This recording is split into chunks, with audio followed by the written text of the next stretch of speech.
We're going to look at making a full screen background image and centering some content. This is our opening file that the textbook has given us, and we're going to turn it into this. This is our finished piece. Notice that we have a full frame background. We have centered text. We've darkened the background. We have a button that pushes down further into the page, and there's our content. Our original looks like this. Notice that our background image is only at the top of the page and our text is aligned left. So let's create the full screen background first. Let's go to Sublime Text. And we're going to open an HTML file, and we're going to open it from, have it on the desktop, Flexbox vertical centering. Here's our index page, and let's go ahead and open our main.css page from that same file area. It's going to be in the CSS. And we'll go main.css. All right, so let's look at our page again for a second. What we want to do is we want to extend the mountain image for the full viewport frame.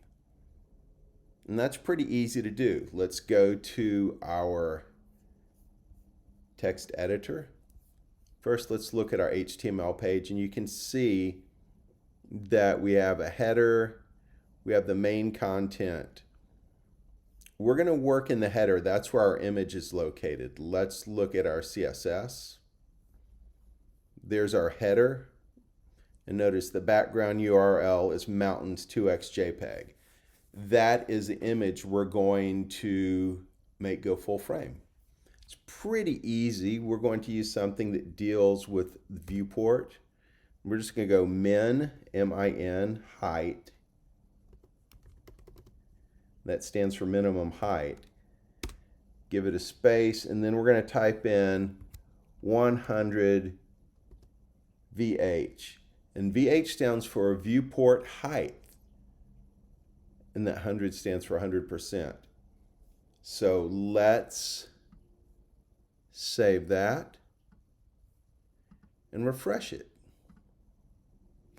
Cool, so now that image is 100% of our viewport, whether it's wide or it's narrow. So let's look at our finished one. You'll notice a couple of things here. The image is darker so that our text pops better. So we're going to create a linear gradient in the background of the header. So let's look at that. See how that's much brighter and our text doesn't pop, which means it doesn't read as easily in the computer. So let's go into the header on the CSS page, and we're going to punch in right under background. After the colon on background, I'm going to punch in. I'm going to create a new part of this declaration. We'll push this over too so we can see things better. So before it says URL, we're going to add linear gradient.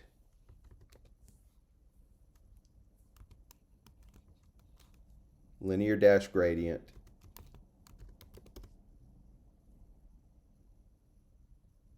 We're going to put 2 parentheses. And we're going to put a comma after closing parenthesis. Now we're going to create a gradient fill inside of this to make it darker. So inside the first parenthesis, I'm going to click in. I'm going to create a space, and I'm going to create the starting color of the gradient. A gradient goes from one color to the next. We're going to keep it the same color. We're kind of doing a hack on the gradient. But we're going to define the colors as RGBA. RGBA. That stands for red, green, blue, and alpha is the A, and that's the transparency. After the RGBA, we're going to put the amounts in. We're going to put in 0 for red, comma, 0 for green, comma, and 0 for blue, comma. Create a space, and for the transparency or the alpha, 1 is 100%, 0 is no percent. So we're going to put 40%, so that's 0.4.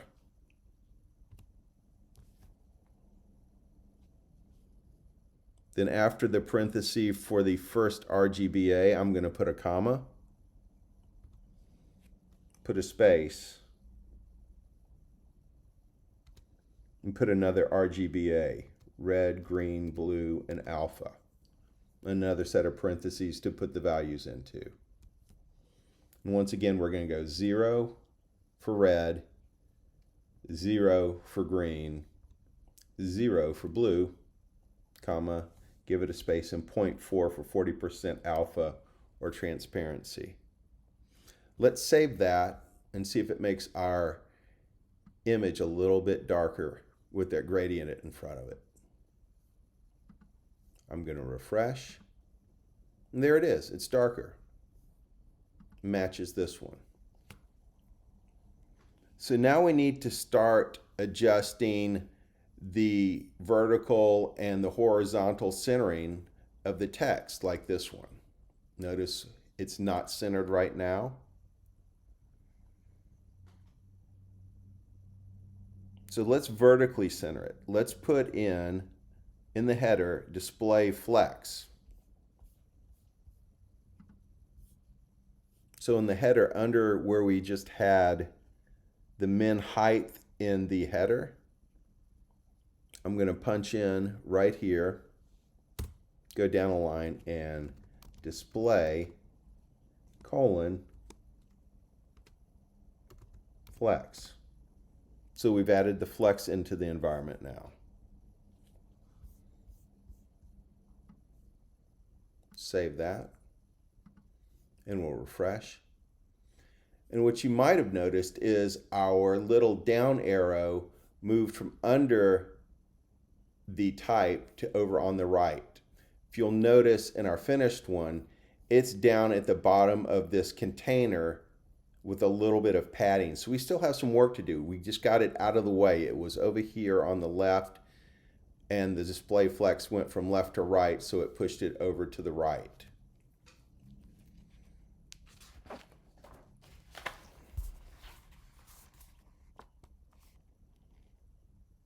Now remember, in Flexbox, your main axis by default goes horizontal.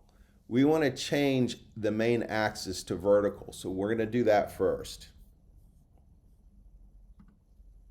So we're going to punch in under the display flex in our header, and we're going to change our main axis to the vertical axis by going flex dash direction.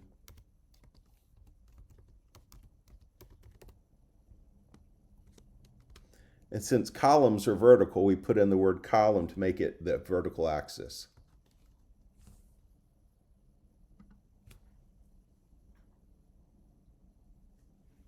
We'll save that. I don't expect a lot to change, but we need to do that.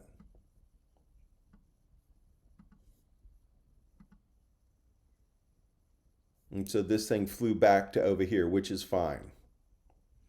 Now we need to start centering things. We want to center the main axis vertically. We want to move things up and down to the center of the screen. So let's go back to our header area on our CSS sheet that we're working, and under the flex direction column where we converted the main axis to a vertical axis, let's justify dash content center.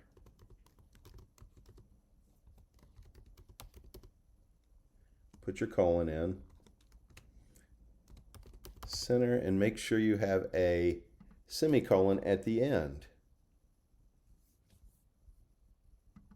We should see some significant centering vertically now. Refresh. All right, so this is our main axis. Since we made the direction of the flex column, we just centered the main axis by justify dash content center. Now we're going to justify or center the cross axis, which is the horizontal, by using align-items center to put these two in the middle. So under that one, we'll come back over here to our header on our main style sheet. And we're going to align items. Make sure you have your colon in front of that declaration. And we're going to center this. So we don't need two of those, just a semicolon. Let's save that. Now this should center up in the middle of the page. All right, so we've got our vertical centering and our horizontal centering. Remember, our vertical centering was on the main axis and our horizontal centering was on the cross axis because we defined the flex direction as column. Let's check our viewport size though as we center it. You notice it looks okay here, it's in the center, but you notice it pushes over to the left when we look at it in our narrow viewport, like would be a smartphone viewport. So let's go into our H1 where it says the peak gear, and let's text align center to make this work in the smaller viewport. So let's go to H1, so that's where our H1 heading is. Let's look at our HTML for a second. And you notice the words we're looking at is peak gear. And you notice that peak gear, that font or that type is inside our H1. That's why we're going to go and text align center in the H1 to make that work in the smaller viewport. So there's our H1 right there. Now I'm going to come to the bottom of the H1 rule after the last declaration, after margin 0, and I'm going to text dash align center. And let's save that and refresh our browser.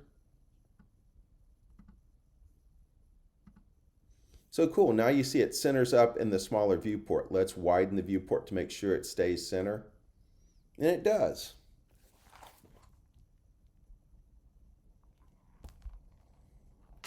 All right, let's look at our, and notice we still do have text content down below this. It's just below the viewport size. Notice on our finished one that the type is a little bit lower and that the arrow has a little space before the bottom of the viewport. Let's do this first. Let's move the arrow in this one down to the bottom of this viewport. So let's go back to our type. And in the H1, before the text align center, let's punch in.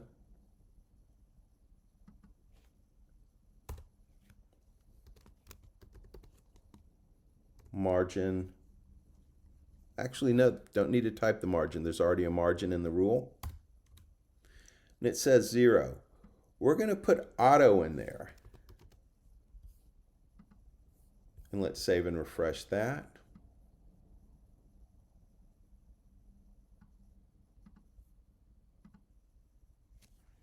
So by putting the margin to auto, it puts it down at the bottom. The reason it did this is, remember, if you've done other CSS work, margin auto usually makes the left and right margins center things. This is different though. We're using margin auto, but remember, we have the main axis is vertical due to the,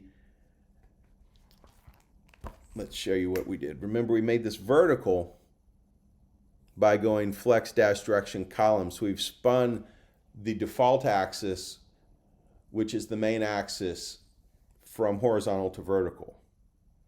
But let's look at what's going on. This needs to come down some. Notice this is the one we're working on. The type needs to come down some. Let's look at the finished one. And the arrow needs to go up some. So we're going to play with the padding inside of this container. The container is considered the header. And we're going to push the text down by putting some padding at the top and push the arrow up some by putting some padding at the bottom. So let's go back to our text editor. And we're going to work in the rule for the header. And after the declaration for the align item center, we're going to punch in and put a new declaration. And we're going to go padding, colon. And we're going to push things down from the top 60 pixels. Had to spit out pixels. Give it a space. We're going to put 0 in for the right. And then we're going to put 20 pixels in to push the arrow up from the bottom.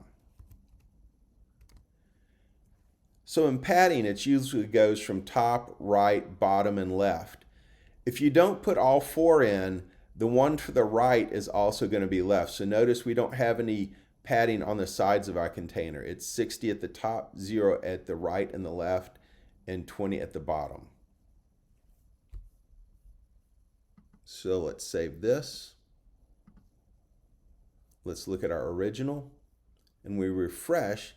The type should go down a little and the arrow should come up some. And there it is. Let's check it on a smaller viewport to make sure it looks good. Still does. Does the arrow work? Yes, it does. It takes us into our content. And that's how you can create a full screen background. Remember, to create the full screen background, you go to where the container for where the image is located. Our background image was in the header with the URL .imgmountains2x. And you basically create a minimum height of 100 VH. That's 100% of the viewport height. And then the rest of it was just aligning and padding things.